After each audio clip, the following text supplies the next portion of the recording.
এই এরিয়াটা, এই যে মেন গেট, এই মেন গেট পার হয়ে আমরা আকবরের সমাধি দেখব। তো চলো যা যাক।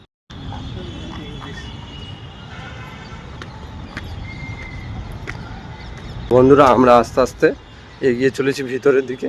তো এখানে পরপর গেট রয়েছে, তো পরপর গেট পার হয়ে আমাদের যেতে হবে।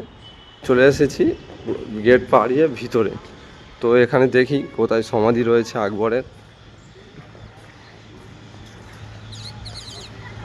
এখানে দেখতে পাচ্ছ প্রচুর বিদেশি এসেছে। এখানে চারিদিকেও অনেক ট্যুরিস্টরা এসেছে, কিন্তু আমরা সকাল সকাল এসেছি বলে অনেকটা লোক কম আছে। এই মোগল সাম্রাজ্যে আগে যে সেনাপতিগুলো ছিল, এখানে সুইমিং পুল রয়েছে, মানে তালাব, এখানে স্নান করতো। তো সেই জায়গাটাই তোমাদের দেখাচ্ছি। তো এখানে আমাদের গাইডম্যান বলছে এখানে তখনকার সেনাপতিরা রাজ আমলে এখানে স্নান করতো।